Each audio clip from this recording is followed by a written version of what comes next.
जय हिंद। आज की क्लास में हम वर्क, पावर एंड एनर्जी को कवर करेंगे। तो सबसे पहले हम कार्य के बारे में समझते हैं कि कार्य क्या है। कार्य है ना, वर्क। तो जब हम किसी वस्तु पर बल लगाते हैं तो बल के ही दिशा में क्या होता है, विस्थापन होता है। तो उसे क्या कहते हैं, कार्य कहते हैं। या ऐसे भी बोल सकते हैं, बल और विस्थापन के गुणनफल को क्या कहेंगे, कार्य कहेंगे। जैसे में समझिएगा, यदि ये कोई वस्तु है, इस पर हम बल लगा रहे हैं, ऐसे देखिए हम इस पर बल लगा रहे हैं इस साइड। तो जब हम बल लगा रहे हैं तो इसी के ही दिशा में क्या हो रहा है, विस्थापन हो रहा है। कि हम बल ऐसे लगाएं और विस्थापन ऊपर हो गया, ऐसा तो नहीं है। जब हम बल जिस दिशा में, जिस ओर लगाएंगे उसी ही दिशा में क्या होगा, विस्थापन होगा। तो हमने इस वस्तु पर बल लगाया तो विस्थापन इसी दिशा में होगा, है ना। तो बल और बल के दिशा में होने वाले विस्थापन को क्या कहेंगे, वर्क कहेंगे। या सिंपल वे में कहेंगे, बल और विस्थापन के गुणनफल को क्या कहेंगे, कार्य कहेंगे। अब बात आता है कि कार्य का एसआई मात्रक क्या होता है, सीजीएस मात्रक क्या होता है। तो देखिएगा, कार्य का एसआई मात्रक जो होता है वो होता है जूल, है ना।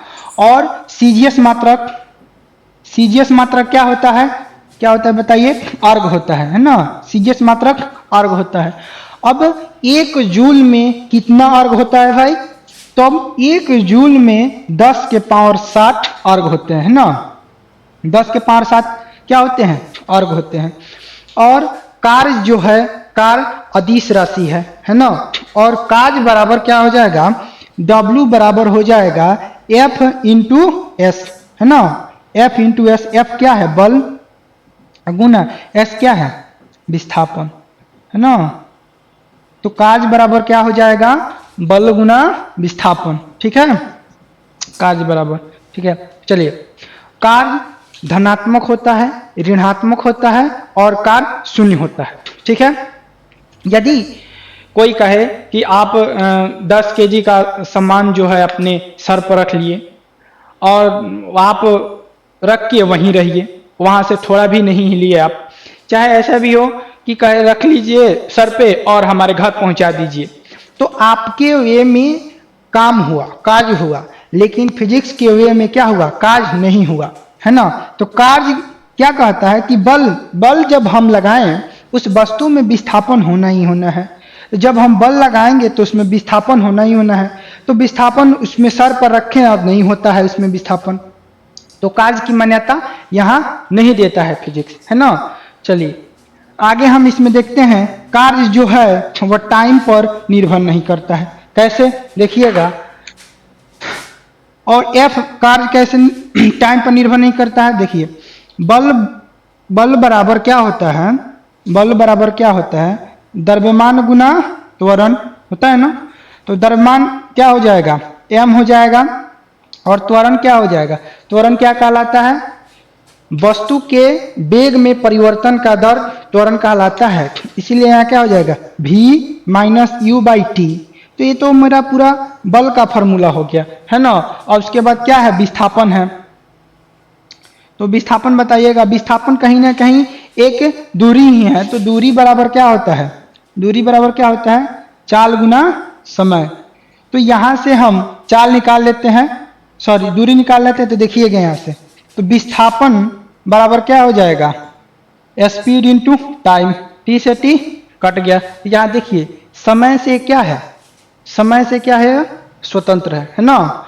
और कार्य जो होता है वृत्तीय पथ पर कितना होता है, शून्य होता है ना। ठीक है, इसको नोट कीजिए, मिटाते हैं इसको। वृत्तीय पथ पर कार्य कितना होता है, शून्य होता है। क्यों भाई, क्योंकि हम जानते हैं कि वृत्तीय पथ पर कोई वस्तु है तो उसका क्या, तो उसका विस्थापन जो होगा क्या होगा, शून्य होगा, है ना। या ऐसे भी बोल सकते हैं, देखिए मान लेते हैं क्या है, इसकी त्रिज्या है और वृत्तीय पथ पर यदि कोई वस्तु गतिशील है तो उसमें चाल हमेशा कांस्टेंट रहता है और वेग हमेशा बदलते रहता है ना। यहां से देखिएगा वेग ऐसे बदलेगा, है ना, वेग हमेशा बदलते रहेगा। तो यहाँ पर इसके और इसके बीच में देखिए एंगल कितना बन रहा है, 90 डिग्री का एंगल बन रहा है, ठीक है। और कार्य बराबर क्या होता है, एफ एस कॉस थीटा, है ना। कार्य बराबर क्या होता है, F S cos theta. Angle पर भी निर्भर करता है कार्य। तो अब यहाँ से थीटा कितना है, 90 डिग्री है, तो एफ एस कॉस 90, तो कॉस 90 का माप वैल्यू कितना होता है, 0, तो इसीलिए कार्य यहाँ क्या हो जाएगा, 0। अब हम कार्य के मैक्सिमम वैल्यू की बात करते हैं कि कार्य कितने पे मैक्सिमम होगा। तो जब थीटा का मान क्या हो जाए, 1 हो जाए, है ना, तो कार्य बराबर W बराबर क्या हो जाएगा, एफ एस कॉस थीटा। और यहाँ देखिए कॉस थीटा, तो थीटा का मान कितना दिया है, 1, तो एफ एस कॉस 0 डिग्री हो जाए यहाँ पे, है ना।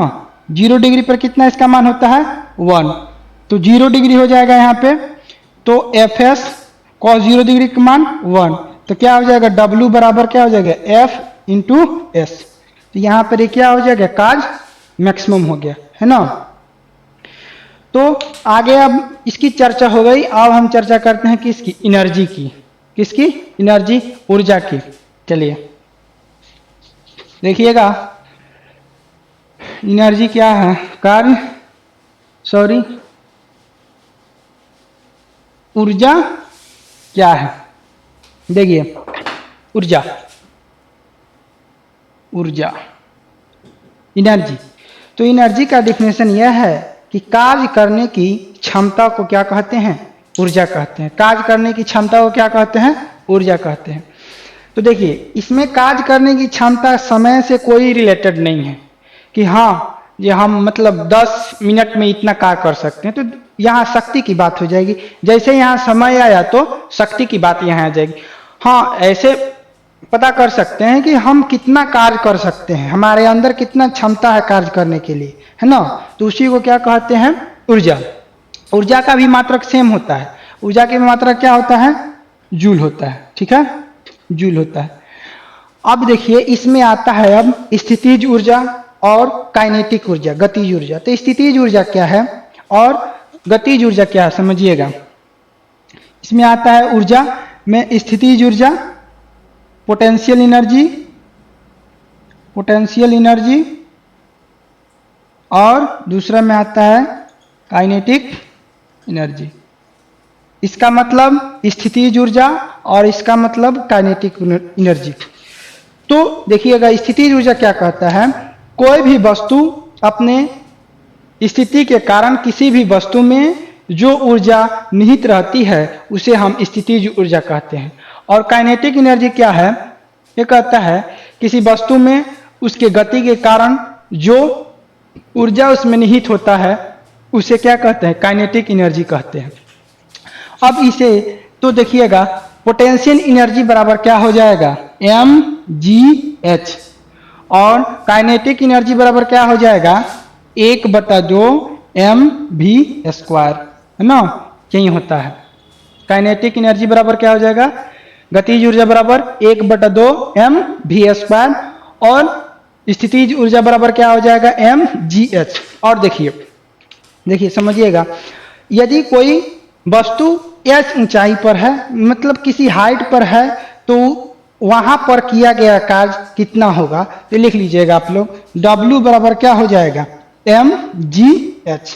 तो W बराबर वहां क्या हो जाएगा, mgh। वहां पर कि तो हाइट पर कोई रखा, मान लेते ये हाइट है, यहाँ पर कोई रखा गया है, तो यहाँ पर रखा गया है, तो इसको लाने में कितना कार्य होगा, या इस हाइट तक पहुंचाने में, ले जाने में कितना कार्य होगा, तो वहीं mgh। तो G क्या है, G क्या है, गुरुत्वीय त्वरण है ना, गुरुत्वीय त्वरण है। तो G का मान कितना होता है, 9.8 मीटर पर सेकेंड स्क्वायर, ठीक है, इतना होता है, ठीक है। अब क्या होता है कि स्थितिज ऊर्जा और काइनेटिक ऊर्जा हमेशा क्या होता है, कांस्टेंट होता है, नियतांक रहता है। ऐसे पूछ दे कि स्थितिज ऊर्जा और काइनेटिक एनर्जी का सम या योगफल कितना होता है, तो कितना होता है भाई, कांस्टेंट होता है, हमेशा वो कांस्टेंट होता है, ठीक है। चलिए अब बताइए, वर्क हो गया, एनर्जी हो गई, अब बात करते हैं हम किसका, पावर की बात करते हैं, ठीक है। चलिए नोट कर लीजिए।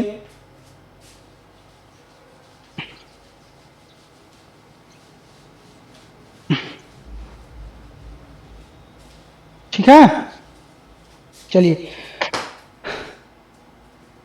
पावर शक्ति, कार्य करने की क्षमता को ऊर्जा कहते हैं, और कार्य करने की दर को, जहां समय से इसमें भाग किए या समय की बात आए तो समझ जाना है क्या, पावर। तो P बराबर क्या होता है, W बटा T। देखिए इससे स्पष्ट है, इससे हम डिफिनेशन कैसे निकाल लेंगे, ऐसे कार्य करने की दर को, कार्य करने की दर को क्या कहते हैं, शक्ति कहते हैं, इसे P द्वारा सूचित करते हैं। अब इसका SI मात्रक बताइए क्या होगा, इसका SI मात्रक क्या हो जाएगा बताइए, इसका SI मात्रक हो जाएगा वाट, है ना, इसका SI मात्रक क्या हो जाएगा वाट, है ना। अब P बराबर क्या हो जाएगा, W बटा T। अब यहां से क्वेश्चन कैसे फंसाएगा, P बराबर W बाई T, कार्य दिया रहेगा और समय दिया रहेगा, तो अब आराम से हम P की वैल्यू निकाल लेंगे, शक्ति के मान निकाल लेंगे। अब आगे इसी में क्या कहता है, इसमें बहुत कॉम्प्लिकेटेड से फंसाता है कि कहता है कि P बराबर, देखिएगा W बराबर हमने पीछे क्या पढ़ रहा है, W बराबर होता है F इंटू एस। यहां से W की वैल्यू इसमें रख देगा तो क्या हो जाएगा F इंटू एस बटा T। एक तो ये हो गया, और दूसरा क्या कहता है देखिएगा, समझिए। अब क्या होगा कि S क्या है, विस्थापन, विस्थापन है, और T क्या है, समय है। तो हम जानते हैं कि वेग बराबर क्या होता है, वेग बराबर क्या होता है, विस्थापन बटा समय। ठीक है, तो यहां पर F इंटू इस पूरे की जगह पर हम क्या रख देंगे, V रख देंगे। अरे वेग बराबर क्या होता है, वेग बराबर होता है विस्थापन बटा समय। तो यही तो है, इसको V से सूचित करते हैं, V बराबर विस्थापन बटा समय। तो ये विस्थापन है S और T क्या है, समय है, तो उसकी जगह क्या रख देंगे, V रख देंगे। तो यहां से ये फॉर्मूला आ जाएगा। अब देखिए आगे, देखिए इसमें तो हमने कौन कौन से फॉर्मूला सीखा, P बराबर W बटा T, और सीखा P बराबर F इंटू एस बटा T, और P बराबर क्या सीखा, हमने सीखा F इंटू V। ठीक है, इतना हम फॉर्मूला सीखा। तो यहीं से क्वेश्चन डालता है सब, ठीक है, और आदमी इसमें फंस जाता है। अब बताइए, इसमें तो डायरेक्ट दिया है, वर्क दिया है, टाइम दिया है, और क्वेश्चन में पूछ दे कि उसमें बल दे दे, समय दे दे और विस्थापन दे दे, तब इसका फार्मूला का प्रयोग हम नहीं करेंगे, इस फार्मूला का प्रयोग करेंगे। और उसके बाद डायरेक्ट आपको क्या दे दे, वेग दे दे और बल दे दे, तब इसका इस फार्मूला का प्रयोग करेंगे। ठीक है, आज के लिए इतना ही, थैंक यू।